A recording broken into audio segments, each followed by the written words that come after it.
Olá, pessoal. Muito obrigada por estar com a gente novamente em mais um podcast Não Erre no H. Um oferecimento, um patrocínio, um apoio da Trilha Empregos e da Ritaco Seguros. Também contamos com o apoio do Intercel, Grupo de Profissionais de Recursos Humanos, e do Núcleo de RH do Ciesp Guarulhos. E hoje, dividindo a mesa aqui comigo, está meu amigo de longa data, idealizador e host do podcast, Valmir. Olá, pessoal. Olá, Célia. É sempre um prazer estar dividindo a mesa contigo, né? E recebendo, para variar, convidado mais do que especial, né? Com certeza, colega nosso do Ciesp, com o qual a gente vai ter a honra de aprender, refletir sobre um aspecto muito importante que impacta muito o dia a dia do RH. É aquele peso que o RH carrega em carregar responsabilidade que não é dele, né, Valmir? Como que é isso, né? Não, mas o RH não absorve nada, nada, né? Não faz nada, né? O RH não faz nada, só faz festinha. É difícil. São muitas responsabilidades, mas a gente termina absorvendo papéis que deveriam outros estarem fazendo, né? Isso é um risco. E vamos ouvir bastante sobre isso hoje. Até por isso que eu quis trazer, porque é um momento muito importante, né? Final de ano, aumenta demais a responsabilidade de RH. E ninguém pensa nisso, né? O quanto o RH é demandado, sobrecarregado no final do ano. E aí, esses dias, olhando lá o grupo do Ciesp Guarulhos, eu vejo a indicação de um post no LinkedIn que me chamou muito a atenção e veio muito, assim, deu uma coincidência muito grande, porque eu estava pensando nisso, no quanto o RH é demandado no final do ano. E por que tem que ser do RH, né? E aí o post falava justamente disso, né? Que é o erro silencioso de quem trabalha com gente. Por que o RH carrega o que não é dele? E aí fui pesquisar o post, li, achei muito coerente, achei muito pertinente para o momento. É a nossa realidade. Que é a nossa né? realidade, né? A realidade de todos os nossos colegas. E aí eu me deparei que era um post do Magno Amorim. Magno, muito obrigada por ter aceito o nosso convite, de vir falar de um tema tão sensível como esse, que é o dia a dia do RH, aquele peso que a gente carrega e que muitas vezes não é nem valorizado, né, na hora de uma avaliação de desempenho, na hora de um reconhecimento, né, e que não é do RH. Né? Então, antes da gente começar, eu queria saber... Quem é o Magno Amorim? Essa pergunta eu faço bastante no atendimento clínico. As pessoas normalmente realmente não sabem responder, porque é um pouco complexa de fato. Você precisa parar e refletir sobre quem eu sou. Quem é o Magno? O Magno é um cara que sonha muito grande. Desde os seus 14 anos, fizeram uma coisa com ele na sala de aula, lá um desenho, e decifraram a vida dele com aquele desenho, e ele falou, vou fazer isso. E aí, 15 anos depois, estou eu fazendo a mesma coisa que fizeram com aquele garoto de 15 anos. Ou seja, é um sonhador que coloca aquele sonho no dia a dia com intensidade, com vontade. Tudo que me proponho é com muita intensidade. Eu tenho um lema que eu tenho que viver a vida com intenção e com intensidade. Porque eu posso até sair de casa para ir para a academia, me visto, me arrumo, tenho intenção. Só que no meio do caminho tem uma padaria com aquele sonho gostoso, com doce de leite. Aí deixa eu tomar um cafezinho. Eu cheguei na academia? Não, porque faltou intensidade. Então a vida tem que ser assim, porque isso acontece em tudo. Então esse Magno é um cara, uma pessoa, casado com a Raquel Radassa, minha esposa, que estamos construindo uma família que vive uma vida com intenção e com intensidade. Que bacana, parabéns. Obrigado. Muito bom psicólogo, né? Acho que é legal a gente reforçar isso, quer dizer, é uma pessoa que está habilitada, gabaritada para falar de gente, de pessoas. Isso é muito bom. E profissionalmente, o que você tem feito, Magno? Eu sou psicólogo clínico, faço atendimento clínico de psicoterapia. Também sou consultor de saúde mental corporativa, faço avaliação de risco psicológico dentro do ambiente de trabalho, que entra um pouco com relação a esse tema que nós estamos abordando aqui. Eu e minha esposa, ela é enfermeira, a gente fez a nossa consultoria de promoção de saúde dentro da organização. Tanto a saúde física, a prevenção e a saúde mental. Então, a gente constrói programas, aplica programas de saúde mental dentro das organizações para prevenir exatamente esse peso que às vezes nós estamos carregando, construindo inteligência emocional e saúde mental dentro do ambiente de trabalho.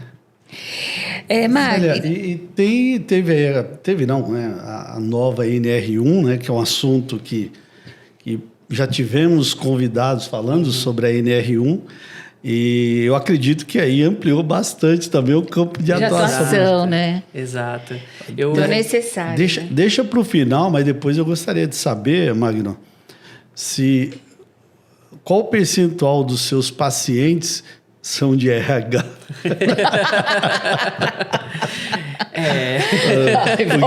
Porque eu tô precisando. E, curiosamente... Mas só no final, tá?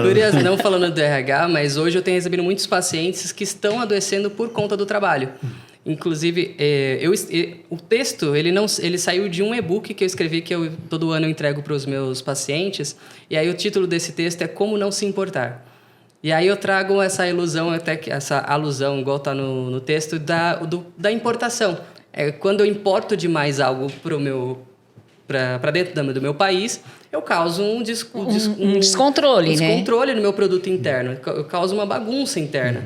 Ou seja, quando eu estou importando demais aquilo que eu não preciso, que eu já tenho, eu começo a me desorganizar. E emocionalmente isso acontece. Então eu peguei e falei, por que eu não vou transformar esse texto aqui, um dos trechos do meu e-book, e colocar para o contexto do RH. E aí por isso que surgiu aquele texto. Não, foi muito bacana e vi poucas pessoas nessa minha carreira aí de 42 anos de RH tratando desse tema, sabe? Porque todo mundo acha que você tem que abraçar tudo, né? Que o RH tem que fazer tudo. E, na verdade, Magno, o que é essa tendência silenciosa do RH de carregar problemas que não são nossos? O que é esse erro silencioso? Isso começa com... são situações sutis que nós vamos vivenciando. Como a gente começou conversando, nós queremos dar o melhor.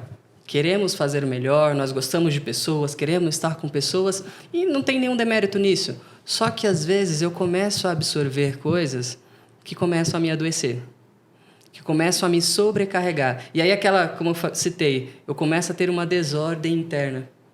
E aí, por isso, eu posso chegar ao adoecimento, chegar a um burnout.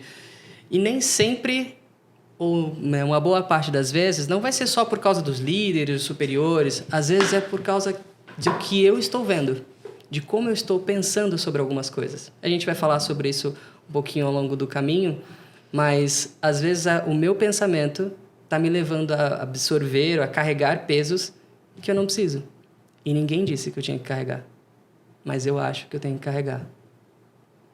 Então, esse peso, esse erro que a gente está cometendo, essa situação oculta ali que está acontecendo, às vezes está dentro daquilo que eu penso sobre o trabalho. Mas isso é cultural, é emocional, é organizacional? De que origem isso? Olha, isso pode vir de todos esses fatores. Porque imagina, você cresceu na sua família e aí você ouviu a vida inteira que você tem que dar o seu sangue pela empresa. Você tem que vestir a camisa, tem que fazer e acontecer. Ou seja, você cresceu ouvindo aquilo, o que você vai fazer? Exatamente aquilo que eu fui ensinado. Só que ninguém te ensinou onde é o limite. Então, culturalmente, você não sabe os seus limites. Você vai simplesmente fazer ao ponto até de acabar adoecendo e não conseguir mais nem fazer. Porque você vai precisar se ausentar, vai precisar parar, vai precisar dar uma pausa para conseguir restabelecer. Por quê? Porque eu saí dos meus limites. Organizacional Porque, às vezes, é construída uma cultura de paternalidade.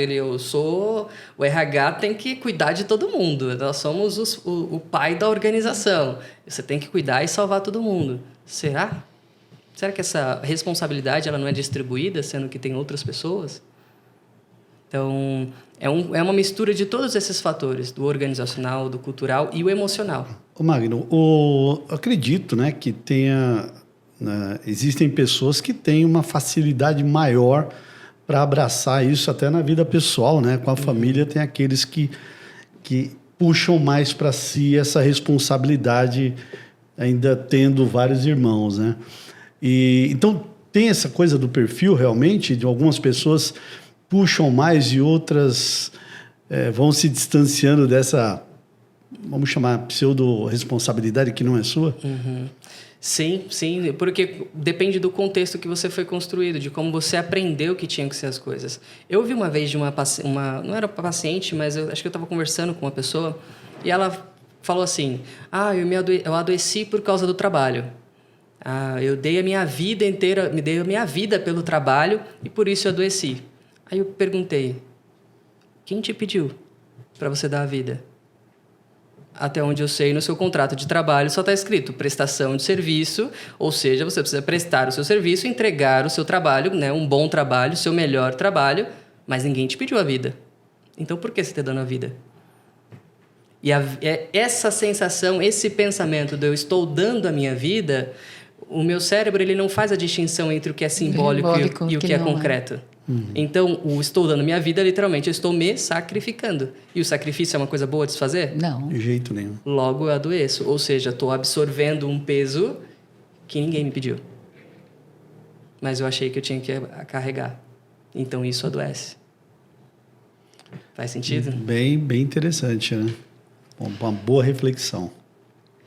E de onde vem essa ideia, né? Ou essa cultura, eu não sei, de que o RH tem que cuidar de todo mundo, tem que cuidar de tudo. Uhum. Né? Da festa de final de ano.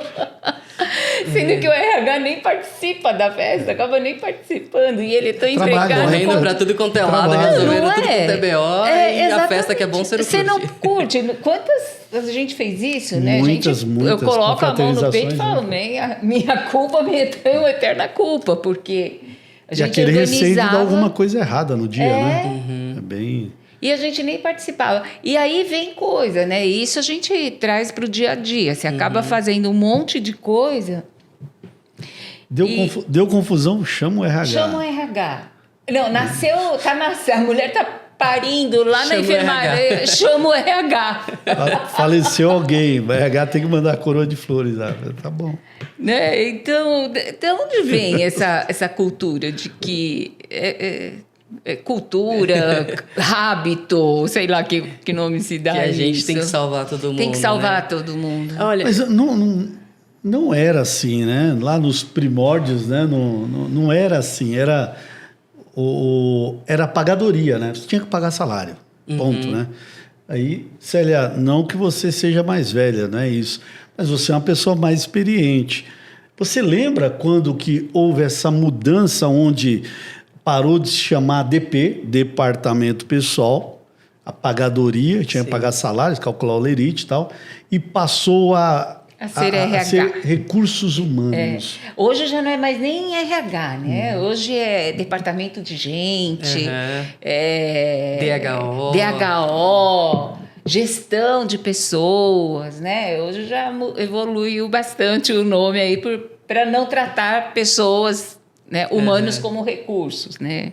Mas aproveitando a pergunta, vocês, como vocês têm eu só tive 12 anos só de experiência com RH, vocês provavelmente têm ainda também uma bagagem muito grande. Olhando para o passado, vocês enxergam esse cenário das pessoas assim tão sobrecarregadas, tão cheio de coisas para fazer e não conseguindo no final fazer nada ou fazendo tudo meia boca porque está lotado de coisa para fazer?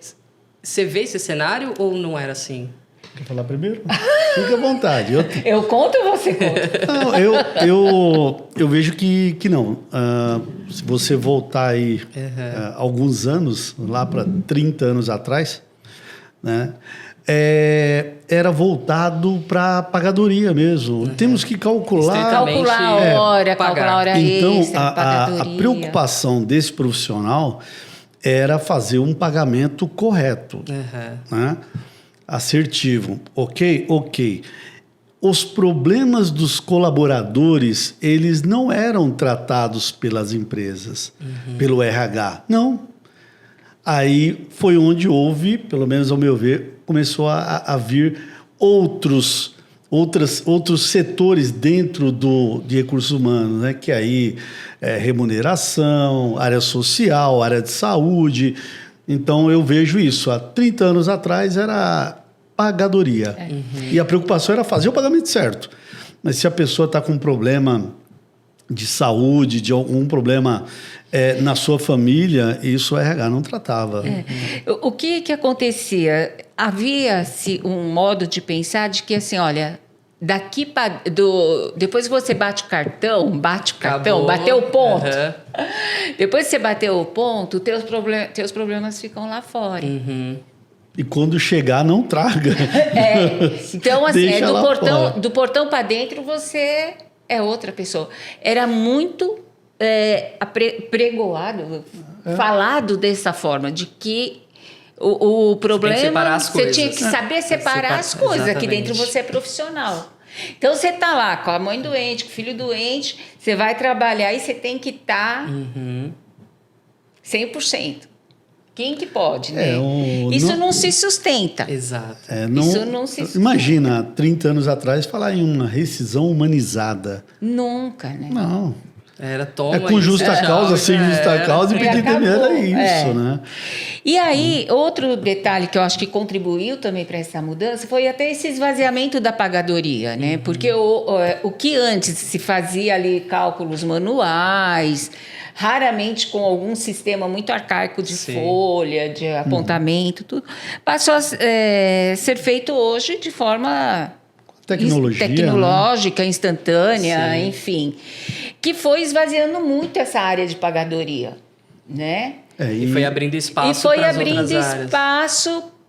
para outras áreas de RH crescer e tomando corpo. E agora, exatamente o ponto de onde começou a sobrecarregar. Eu acho que foi uma mudança, vamos chamar de gradativa. Não teve um marco daqui para frente, mas foi com a tecnologia, claro, sobrou mais tempo. Sim. Né? Então, para calcular uma folha, tal, sobrou mais tempo. Você levava então, uma semana, hoje se E aí começa a se olhar também para a questão de atestados da saúde do colaborador. Onde veio depois a vacinação para gripe e tal. Então, você começa a ter um olhar mais estratégico, né, Valdir? E esse é o ponto. O RH, ele precisa ser mais estratégico, com o intuito de prevenção, porque a sociedade mudou. O mundo mudou. Não dá, é um anacronismo eu tentar olhar para o passado com o olhar que eu estou da minha realidade de hoje. Não dá. Eu tenho que olhar para o que eu estou vivendo hoje. As relações humanas mudaram. Tudo mudou. A saúde mental mudou. Eu até conto, às vezes eu brinco, eu falo assim, justamente por nós não termos pensado sobre saúde mental dentro da empresa, no passado, quando as coisas até então estavam um pouco legais, estava mais ok, não estava tão ruim assim, a gente não se preparou. A gente não psicoeducou, a gente não buscou ferramentas. E aí agora o mundo a gente mudou. está pagando a conta, né? E o mundo mudou e a gente não tem como ferramenta para lidar com isso. Com a aceleração das coisas, tudo mudando muito rápido. Falando do departamento pessoal, eu peguei a parte quando começou o E-Social, lá muitos anos atrás. Pô, nem tanto. E aí, eu lembro que na época, a gente tinha tinha períodos onde eu fazia folha de pagamento, fazia adiantamento e tal, e tinha momentos vagos. Aí, tinha um fechamento que assustava. Tinha um respiro. Sim. Veio o E-Social, poxa, vai começar a tecnologia. Então, as coisas agora vão ficar um pouco mais práticas. Não, agora não tem mais respiro. Porque você acabou a folha, está entregando o E-Social, começou o adiantamento. Você terminou o adiantamento, já está começando a folha de novo. E o ciclo não para. Ou seja, aonde tem um E as respiro intercorrências, né? Porque o sistema fora esse... não funciona, porque está fechado o sistema, não sei do governo, não sei o quê. Até para a gente avançar no tema, né? Mas eu acho que no começo, esse meio e essa situação atual não é o fim. Eu acho que é legal para a gente debater em outras oportunidades também, né? Porque hoje a gente está entrando dentro de recursos humanos, a gente chama de transformação digital. Sim. Onde a IA fazendo um monte de veio coisa. forte pra caramba. Então, eu te digo que dentro do RH, hoje, né, com essa transformação digital, é impossível você não usar. Exato. Você precisa usar. E tem cada situação, num processo seletivo mesmo, uma análise pela IA de um vídeo currículo. Né? Então, uma conferência de folha de pagamento que a IA faz para você. É um negócio, assim, e aí talvez maravilhoso. sejam as formas fantástico. de a gente começar a aliviar o peso, aliviar a sobrecarga de coisas. Porque, como eu falei, aí, falando do departamento pessoal, veio E-Social, só que acabou o tempo. E agora você não tem mais respiro. E, além disso, você tem que gerir pessoas, resolver problema, resolver conflito interpessoal de liderança que não consegue se comunicar de um jeito efetivo. E aí, como é que você lida com tudo isso? Esse é o peso. Esse é o peso, né? Então, a transformação digital dentro do RH que está acontecendo, já tem muita empresa utilizando. Onde eu trabalho, a gente tem pelo menos 4 projetos. Estamos trabalhando, mas quem está fazendo? É o pessoal de tecnologia, de TI? Não, eles dão um apoio. Mas quem vai usar a IA com automação Python são os profissionais de RH. E aí você, como gestor, você precisa identificar dentro do time aquele que tem um perfil que gosta de tecnologia e se encanta, né, dá aquela euforia mesmo para produzir algo novo. É bem legal. Então, tudo isso foi esse contexto histórico que a gente foi trazendo aqui, para a gente entender, de fato, no passado, não tinha tantos pesos assim, porque as coisas eram mais, vamos dizer... lentas, né? Eram mais lentas, exato. Hoje é tudo muito rápido. Eu quase muito não tenho... líquido, né? Isso. Assim, o que está formatado desse jeito hoje, amanhã já não está mais, Exato. já não atende mais e você tem que ser... E aí isso vai sobrecarregando a gente, porque além de eu ter que lidar com esse mundo mudando absurdamente rápido, eu também tenho que lidar com demandas que não são minhas. Que o líder tinha que resolver aquele conflito interpessoal, que o meu superior tinha que tomar alguma decisão sobre alguma situação. E aí eu acabo sofrendo. E um dos pontos que eu trouxe do não se importar, que às vezes leva a gente também a ficar sobrecarregando, é quando eu tento resolver um problema que não é meu.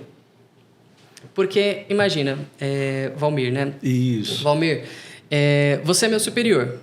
E aí eu cheguei para você e falei assim, Valmir, olha, eu acho que esse copo vai ficar melhor aqui. Porque vai ficar mais eficiente, vai ser mais funcional esse copo estando aqui. Quem é meu superior? Você. Quem vai poder decidir e afirmar, então, ok, esse copo vai ficar aqui? É você. Só que, por algum motivo, você falou que não. O copo vai ficar aqui. Eu sei que o copo melhor fica aqui. Mas quem decide isso? É você. Então, por que eu vou ficar sofrendo? Ou seja, eu estou sofrendo por um problema que não é meu. Se der errado, eu fiz a minha parte, eu orientei, eu falei, eu estive presente. Mas quem decide? Tem um colega nosso, né, o Edson Freitas, que faz parte do podcast, é uma provocação para ele, que está nos bastidores. Ele falava assim, né? É melhor ser feliz do que ter razão, né? Não, eu acho que não é dele. Ele preferia sofrer. Obrigada. Edson, diz aí. Mas é engraçado, eu participei, tem um mês, de uma dinâmica com o time de RH, né? E a nossa coordenadora de recrutamento e seleção, IDHO, ela puxou uma dinâmica que eu agora estou repensando nela, né? Porque ela falou assim, olha, a culpa não é minha, mas o problema é nosso. É isso. Então, mas é exatamente em cima disso que você falou. O problema não pode ser de uma única pessoa, né?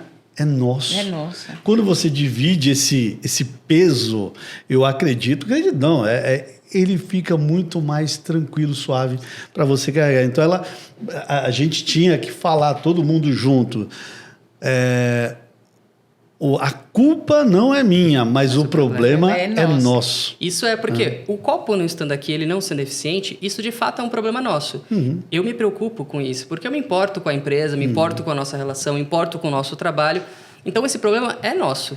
Mas se der errado porque alguém não quis ouvir a minha ideia, eu não posso carregar esse peso. Sim. Porque esse peso é de outra pessoa. O Valmir, ele tem... Por quê? Eu tenho todas as perspectivas que o Valmir tem? Não. Talvez ele tenha respostas ou visões de coisas que eu não tenho.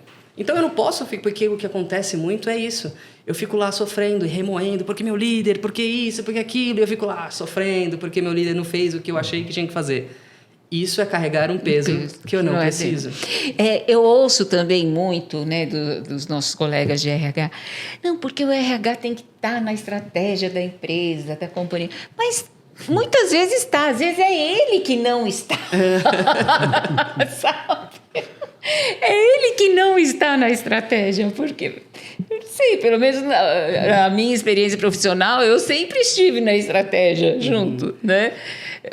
Seja diretamente ou indiretamente, porque eu também tinha um chefe acima de mim, mas sempre estive presente nessas decisões, nessas questões, raramente não participava de uma decisão. Então, assim, só que se perguntasse lá para o estagiário, para o analista, ele ia dizer, porque o RH não está na estratégia. Está na estratégia. Ponto de vista, né? E um ponto interessante, tem um autor que se chama Carl Rogers, ele fala sobre compreensão. O caminho de você conseguir ou perdoar ou lidar com as coisas que acontecem, os conflitos, é um caminho de compreensão. E por que isso é necessário? Porque essa conversa que a gente falou aqui, o líder não fez, eu estou sofrendo e remoendo, eu estou carregando um peso que eu não preciso, porque esse peso não é meu. Começa a decisão por aí, né? não é minha. E eu preciso compreender o porquê que o Valmir tomou essa decisão. Isso é a forma de eu aliviar esse peso. Quando eu comecei a empreender, eu comecei a ter visões que antes eu não tinha. Eu comecei a enxergar coisas que antes, quando eu era funcionário, eu não enxergava. Então, isso leva a gente a perceber que, dependendo do ponto onde você está, você vê coisas que os outros não vão ver. Então, pode ser que o Valmir esteja completamente errado? Pode ser. Pode ser que não. E aí esse autor ele fala o porquê que é tão difícil eu fazer isso, eu compreender o porquê que o Valmir escolheu daquele jeito. Porque se eu me permito a isso, eu posso chegar a uma conclusão de que, na verdade, quem está errado sou eu. E aí, quem gosta de estar errado? Então, é mais fácil, entre aspas, eu ficar aqui remoendo, reclamando do Valmir porque ele não colocou o copo no lugar que eu achei que deveria ser o melhor lugar, do que eu tentar compreender o Valmir. Por quê? Porque essa compreensão me alivia o peso. Talvez ele tenha escolhido por causa de algum ponto que eu não esteja vendo ou de alguma informação que eu não tenha. Então, me alivia o peso. Eu paro de ficar lá remoendo e aquilo me mastigando na minha cabeça e eu estressado. Eu vou para casa, não consigo dormir porque eu fico a noite inteira pensando no Valmir porque não colocou o copo no lugar que eu tinha que colocar. É eu carregando o peso que eu não preciso. Quem nunca, né? Então, seria justamente isso. Da onde vem, né? Isso daí é da sua formação, é uma expectativa da liderança, é um sentimento de culpa.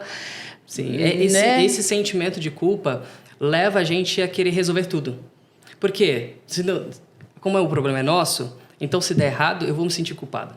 Porque eu não fiz o meu melhor, porque eu não dei o melhor, porque eu... Calma, será que a culpa é minha? Não, eu posso me preocupar, isso está tudo bem, isso é tudo totalmente... Eu preciso ter empatia com a situação, com o problema, com o que aconteceu. Mas eu não preciso ter um esgotamento empático, onde eu me coloco tanto nesse lugar do outro que eu começo a sofrer, que eu começo a me esgotar com aquilo. E como é que a gente percebe que o funcionário está entrando nessa A gente loucura? Começa a perceber quando eu começo a não dormir mais bem, porque eu chego em casa e passo a noite inteira pensando naquele problema, naquela situação que não era eu que tinha que resolver, é o meu superior, eu passei para ele. Eu ouvi um caso uma vez de uma pessoa que ela tinha um líder, que ele era assediador, praticava assédio moral lá no ambiente de trabalho, aquele nível de líder disfuncional, e aí ele começou a adoecer algumas pessoas, só que não mandava ele embora porque ele entregava resultado.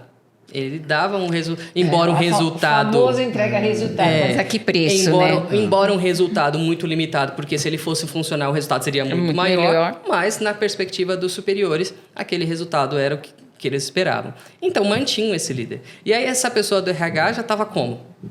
Poxa, vendo os funcionários que estão sobre ali o seu cuidado, sofrendo, um tendo crise, começou a ficar estressado, nível de revolta, porque o meu superior não faz nada e tal. De quem é essa responsabilidade? Eu treinei, eu comuniquei, eu orientei esse líder, eu fiz todo o movimento que eu precisava fazer, eu acolhi os funcionários que estavam adoecendo por conta daquilo, eu fiz um trabalho para tentar ajudá-los, mas quem manda embora? Não está na minha alçada. Então, eu não posso... Eu tenho limite. Eu posso me sentir desconfortável. Todos esses sentimentos fazem parte. Mas eu não vou carregar um peso de um problema que não sou eu que posso resolver. Porque está sobre a mão de outro. Então, isso é um... Mas tem empresas também que favorecem muito, né? Sim. Esse tipo de comportamento, né? Sim. Infelizmente, tem muita empresa que ainda tem essa perspectiva de... a produção, só que isso é uma perspectiva que é disfuncional. Porque pensando em saúde mental, eu sempre vou puxar para a saúde mental, que é a minha sardinha, né? Eu sou apaixonado por isso. Tudo na nossa vida é o nosso cérebro que manda. Eu só vim aqui porque ele mandou eu vir. Se ele não quisesse, eu tinha ficado paralisado em casa e não tinha me levantado e estado aqui com vocês nessa noite. Então, se o meu cérebro é que manda... Você acha mesmo que ele vai dizer que eu estou errado? Não. Difícil. Sou eu que estou fazendo, sou eu que estou dizendo, sou eu que estou organizando. Você acha que eu vou dizer que eu estou errado? Não vou. É muito difícil você chegar a essa conclusão. Será que eu estou fazendo certo? Será que eu estou tomando as escolhas corretas? Então, diante disso, as organizações, às vezes, isso é um problema que está acontecendo com relação ao NR1. Porque é eu reconhecer que existe um problema. E isso é doloroso. Reconhecer que existe um problema que precisa ser tratado, isso é doloroso. Porque a ausência de saúde mental, a ausência dessas relações saudáveis no ambiente de trabalho, impacta completamente na produtividade. Total. Então, você pode até estar produzindo, mas provavelmente você poderia estar produzindo muito mais se você tivesse uma cultura de saúde. É um custo invisível, né? Exatamente. A gente chama de custo invisível porque você não está produzindo. Ok. Uhum. A produção está saindo, as entregas estão sendo feitas, né? O lucro está chegando. Sim. Mas será que se fosse um outro clima, um outro posicionamento, não seria melhor? Exatamente. Eu tinha um professor até falava, quando eu fiz RH, ele falava exatamente isso. Tinha uma parte de gestão lá na matéria. Ele fala assim, como é que você vai chegar para o dono da empresa e falar que ele está fazendo errado? Se ele está viajando, está curtindo, está fazendo... Chegou onde chegou, conquistou o que conquistou, você vai falar que ele está fazendo errado? Não tem como falar para essa pessoa que ele está fazendo errado. Você vai construir uma forma dele perceber que ele pode ir muito mais além se tiver uma outra estrutura mais funcional, mas simplesmente falar está errado, você não vai conseguir fazer essa perspectiva. Então, algumas empresas ainda perpetuam esse tipo de comportamento mais abusivo, porque está produzindo. Se ele cobra, se ele pressiona, mas existe um jeito certo e eficiente, funcional de pressionar, porque a pressão é natural, ela precisa existir. Senão, se a coisa for solta, a gente não produz. Naturalmente, a gente é assim. Nós conhecemos, né, um excelente líder, um grande amigo, o Adilson Spolidoro, que uma vez falou para mim, Célia, todo corpo busca o repouso, é uma lei da física. Então, você precisa ter uma provocação para que esse corpo se movimente, gere energia e gere resultados, né? Se não tiver um nível de estresse saudável, não produz. Saudável, não produz. Isso. Então, o nível de estresse ele é necessário de uma forma saudável e funcional. Na medida certa. Na medida certa, exatamente. E na prática, quando o RH vira bombeiro, o que a empresa perde com isso? Olha, o prejuízo é muito grande, porque se você for parar para pensar, o bombeiro ele só vai, na maioria das vezes, para apagar o incêndio. Ele só é chamado e foi ele que causou o incêndio? Não. Ou seja, o trabalho dele é só fazer isso. E quem previne? Se eu virei o bombeiro, quem previne? Porque eu não tenho como trabalhar na prevenção se eu estou apagando incêndio. Agora, quando eu tenho braços que conseguem ajudar nesse processo, onde a liderança está junto comigo, quando a liderança é eficiente, o RH consegue respirar. O RH consegue pensar em alguma coisa que não seja só resolver os pepinos que estão surgindo porque as pessoas não se relacionam bem dentro do ambiente de trabalho. Não, eu consigo pensar estrategicamente, eu consigo construir um programa de inteligência emocional, construir um programa de saúde mental. Uma descrição de cargos. Uma descrição de cargos. Efetiva, né? Exato, trazer clareza sobre o processo de crescimento, desenvolvimento dentro da empresa. Porque um agora plano as pessoas... de carreira, né? Porque agora eu consigo pensar, mas enquanto eu só estou resolvendo pepino, resolvendo problema, não tem como produzir. Você só vai sobreviver, porque o bombeiro apaga o incêndio e você continua vivo. Mas... E pegando até esse exemplo do bombeiro, né? Eu vejo às vezes as reportagens, né? É cada situação que o bombeiro é chamado, e meu cunhado também é bombeiro e contava cada história que eu falava. Eu falava, gente, mas como é que a pessoa tem a capacidade de cair numa situação dessa, né? E o bombeiro é aquele que vai lá, coitado, limpar toda aquela bagunça, aquela bobeira. Nem fui eu que fiz, estou eu aqui. E tá ele lá correndo risco, né? É o que a gente falou, do RH participar de cada situação, né? Uhum. E que você fala, pô, mas o que tem a ver com isso, né? E aí é enxugar gelo, atuar como um bombeiro, ou seja, sempre no efeito e nunca na causa, né? Uhum.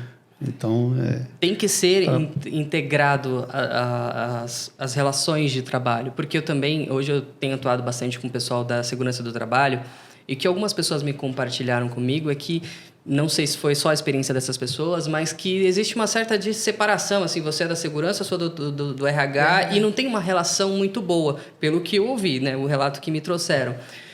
Porque eu estou juntando hoje com a NR1, então eu estou nessa relação entre RH e segurança. E todos temos que conversar.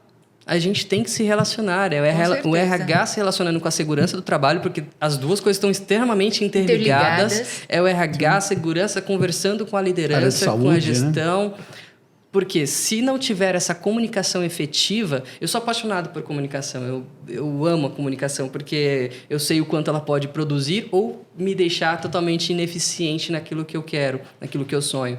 Então, se não houver uma comunicação efetiva dentro desses setores, não vai produzir. E o mais interessante, que é um dos pontos que eu até gosto de reforçar, é que essa comunicação não é só eu falar o que eu quero. É eu ouvir. Mais importante do que mais falar, difícil. Né? Mais importante que falar é saber ouvir. Exato. E eu até digo que é tão gigantesco a dificuldade que a gente tem de ouvir as pessoas, porque até dentro do processo terapêutico, acontece muito do paciente vir, falar uma coisa, você pega e devolve para o paciente aquilo que ele disse e nem ele tinha percebido o que tinha falado. Ou seja, se eu não consigo nem me ouvir, que fui eu que disse, que saiu da minha boca e eu não consegui perceber o que eu disse, quem dirá ouvir o que a Célia está falando para mim? E o quanto ouvir é terapêutico, né, Exato. Magno? E eu tenho que me permitir. E aí, desse autor que eu citei, do Carl Rogers, ele fala que eu preciso me permitir compreender. Se eu não me permitir ouvir a Célia, esquece, você não vai ouvir. Eu tenho que fazer essa permissão. Calma, deixa eu ouvir o que ela tem para me dizer. Então, o que eu sinto que tem acontecido muito dentro do ambiente de trabalho é essa falha na escuta. Eu preciso ouvir o que o RH está passando, o que ele está precisando, o que está acontecendo dentro do contexto. Eu, quanto RH, eu preciso ouvir o Valmir. Por que, Valmir, aqui fez mais sentido? Teve algum ponto que talvez eu não tenha percebido? Eu preciso ouvir ele. Só que, como eu não faço isso, eu fico com um peso que não é meu, eu fico reclamando aqui, sofrendo com essa decisão que foi tomada contrária àquilo que eu imaginava, porque eu não parei para ouvir o Valmir. Valmir, você pode me explicar por que faria mais sentido aqui? Eu preciso ouvir. E isso está ligado, eu acrescentaria mais um item aí, que é o autoconhecimento, né? Eu insisto muito nessa questão do autoconhecimento, né? De você se autoconhecer, de você se perceber, né? Como que você aprende, como que você escuta, como que você se comunica. E a disposição também para mudanças, né?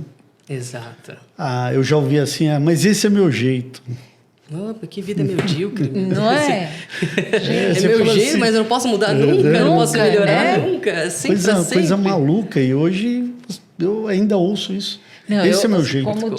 Como diz o poeta, né? Eu prefiro ser a metamorfose ambulante. É verdade. E a gente tem que se adaptar, né? Tem, como você falou, né, Magno, de saber ouvir. Exato. Fundamental, né? Total, Valmir. Saber ouvir. Eu atribuo também ao líder, né, esse papel aí de contribuir com o time para que o time também Sim.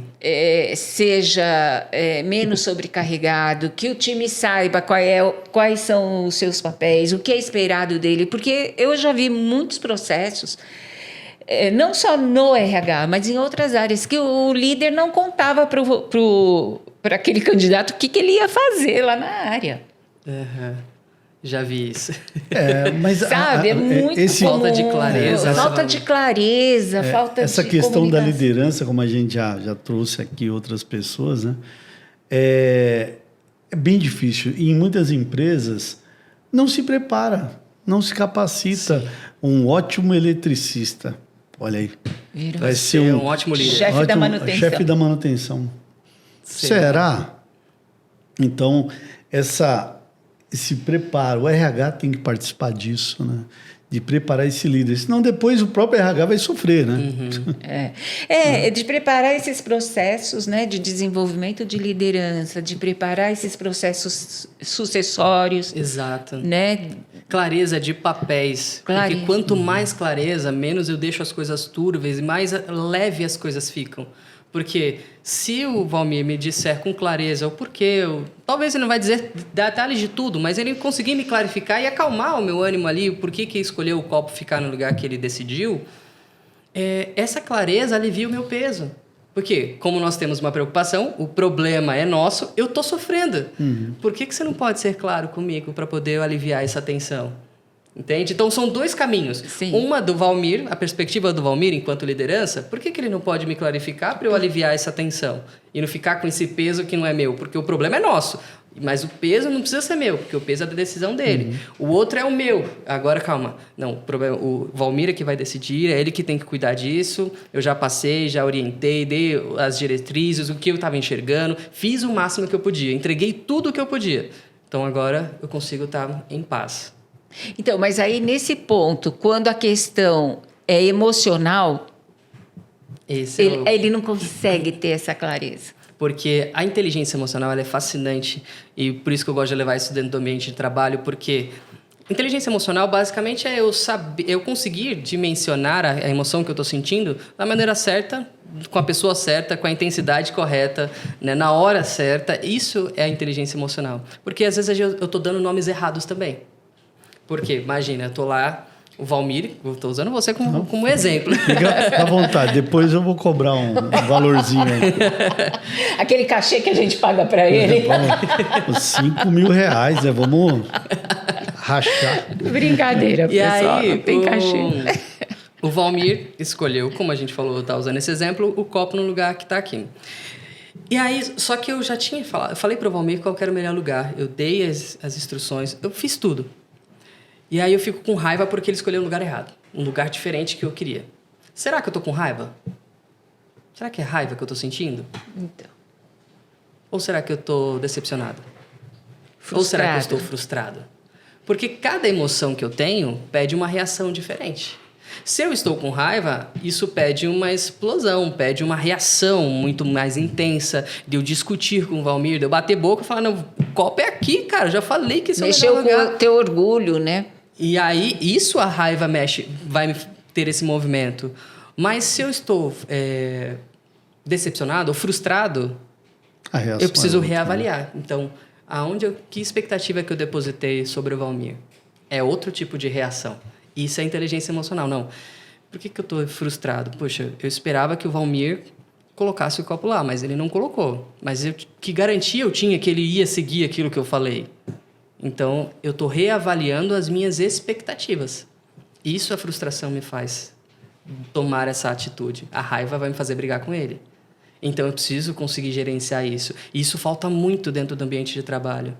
Porque a gente fica reagindo, a gente chama de emoção primária. Veio uma emoção, eu acho que ela é a que está dominando e eu reajo baseado nela. Às vezes não. É igual relacionamento. A esposa fez uma coisa que você não gostou. E aí você tá com raiva, fica estressado, briga lá no relacionamento.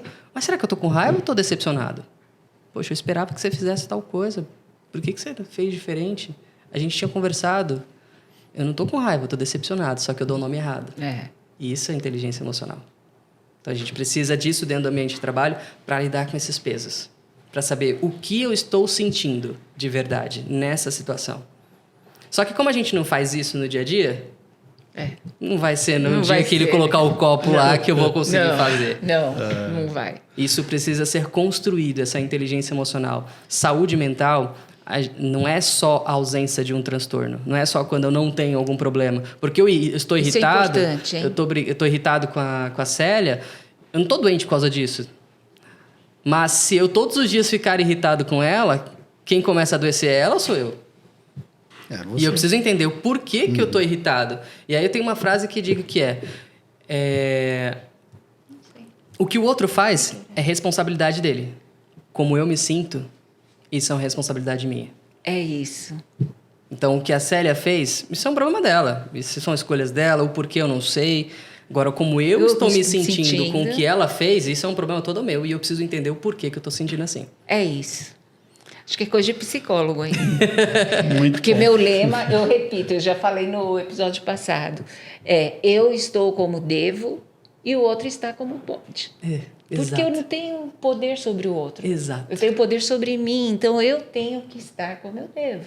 E Olha o meu só. lema é nada muda se eu não mudar. Sabedoria pura. E eu falo exatamente esse. Nada muda se eu não mudar. E toda e qualquer mudança que eu procuro só acontece a partir daquilo que eu faço. Que você faz. Porque eu não controlo vocês. Eu só controlo a mim. Então eu mudo a minha forma de comunicar, me expresso de um jeito diferente, tento de uma forma diferente para tentar clarificar o porquê que esse copo tinha que estar ali. Toda e qualquer mudança só acontece a partir daquilo que eu faço. E quando eu assumo isso, eu alivio esse peso. Magno, é muito legal tudo isso que você está falando e necessário, sabe? Mas sozinho é difícil a pessoa conseguir. Sim. Né? E aí, qual é a grande dica? Bom, como eu sempre falo, a terapia ela não é uma muleta onde eu tenho que fazer pro resto da minha vida. Não precisa, não faça terapia pro resto da vida. Talvez salvo algumas exceções, mas na maioria das vezes não. Mas eu preciso de ferramentas que, às vezes, naturalmente eu não vou ter. Por que eu vou esperar 30 anos para amadurecer uma coisa que em alguns meses eu consigo? Desenvolvendo essa habilidade. A idade pode me dar, mas o processo de terapia talvez me faça amadurecer isso de uma forma mais rápida. Então, às vezes, as minhas relações não estão boas. Às vezes eu estou carregando peso demais. Às vezes eu estou sobrecarregado, sofrendo, esgotado. E eu preciso ter um lugar seguro para descarregar isso. Então, a terapia é a forma da gente conseguir aliviar essa tensão. Busque o processo terapêutico, que isso você vai fazer muita diferença e vai ter muito mais eficiência nos seus resultados. Aí tem aquela pergunta que você, né, eu acho que tá finalizando os últimos minutos. Os seus pacientes, qual que é o percentual que é de RH? Ele não esqueceu. Não esqueceu. Está anotado aqui, ó. Já tive alguns. Hoje não tenho tantos no momento, mas já passaram algumas pessoas. Mas como eu falei, hoje eu tenho tido muita demanda com relação ao trabalho, porque o trabalho ele não é para adoecer, ele não deve nos adoecer. Às vezes é a forma como eu estou pensando sobre esse trabalho que está me adoecendo. Então eu preciso da terapia para reorganizar esse pensamento. Mas o trabalho é a fonte. Eu sou apaixonado pelo trabalho, pelo que ele proporciona para a gente. É verdade. Desde que eu pense da forma correta sobre ele. Eu também. Eu penso que o trabalho, na verdade, ele é terapêutico. Sim. Né? Ele pode ser. Ele pode ser terapêutico e feliz daquele que pode trabalhar aonde se cura, né? Uhum. A gente teve a palestra da Flávia, RH do Nipo, do Hospital Nipo, e ela fala justamente disso, da cura, né? Uhum. Que existem tanto o líder que adoece quanto o líder que cura. Então, feliz daquele que pode ter um líder que cura, que pode trabalhar num trabalho que cura, Uhum. porque tem ambientes que curam também. Sim. E foi fantástico te ouvir e te conhecer pessoalmente, foi um viu, prazer Magno? todo meu ter com vocês aqui, a experiência de vocês. Nossa, imagina, a gente nunca sabe tudo, né, Valmir? Eu falo que eu sou uma eterna aprendiz, a louca dos cursos. O podcast pra gente, né, que recebemos os convidados, cada episódio é um aprendizado. E eu te digo que eu estava precisando ouvir muito do que você falou. Que bom. Então, eu agradeço. Realmente, muitas reflexões aqui. Ainda tem aquela coisa da mensagem para o pessoal? Porque eles mudaram tanto, né? O Edson e a Célia mudaram. Né? Não, tem. A gente sempre pede uma mensagem final, Magno, para o pessoal que nos ouve. Geralmente são profissionais de RH ou pessoas que estão no mercado de trabalho, que estão passando por situações como essa. Que mensagem você pode deixar para eles? Bom, eu vou deixar uma frase que saiu no último podcast que eu tive, mas que impactou também, que é possível viver mesmo diante do caos. Às vezes o furacão está lá fora batendo, está girando, o vento está batendo na sua janela, você sabe que ele está lá, mas você não precisa estar dentro do caos. Então, eu consigo viver em paz aqui dentro. Mesmo que o meu líder talvez não seja o melhor que eu gostaria de ter, que ele não seja tão eficiente quanto eu esperava que fosse, eu preciso estar em paz. Então, esse é o caminho que a gente tem que tentar trilhar. Porque, independente do lugar que eu for, talvez eu vou encontrar desafios em todos os lugares. Mas eu preciso estar em paz aqui dentro. É aqui dentro que o furacão não precisa estar. É isso. Perfeito. Muito bom. E aonde o pessoal te encontra? Na minha rede social, psicólogo Magno Amorim, só me acompanhar lá. Ano que vem eu vou ter minha segunda edição do meu treinamento de inteligência emocional, então eu devo divulgar nos próximos dias aí a data que vai ser. A minha segunda edição é uma coisa que eu tenho me apaixonado muito por isso. Então, só me procurar lá, me mandar uma mensagem, se precisar também de um acompanhamento. No LinkedIn também, LinkedIn também, Magno Amorim mesmo. Psicólogo Magno Amorim. Muito obrigada, Magno. Espero te ver em breve e que você volte aqui novamente para essa conversa gostosa aí que tivemos hoje. Será um prazer. Muito bom. Obrigado. Obrigado. Pessoal, muito obrigada a vocês que nos assistiram até aqui. Se gostaram, curte. Se não gostaram, curte também, tá? Compartilhem com os amigos, com os inimigos também, como dizia nosso amigo Meraldo. E se inscrevam no canal. Se inscrevam no canal. É um canal novo, de crescimento muito orgânico, mas muito consistente. E temos tido feedbacks muito bacanas aí de vocês. Agradeço mais uma vez o patrocínio da Trilha Empregos e da Ritacos, corretora de seguros, e o apoio e parceria do Núcleo de RH do CIESP e do Grupo Intercel, um grupo de profissionais de recursos humanos aqui em Guarulhos. Um grande beijo a todos. Fiquem com Deus. Até mais.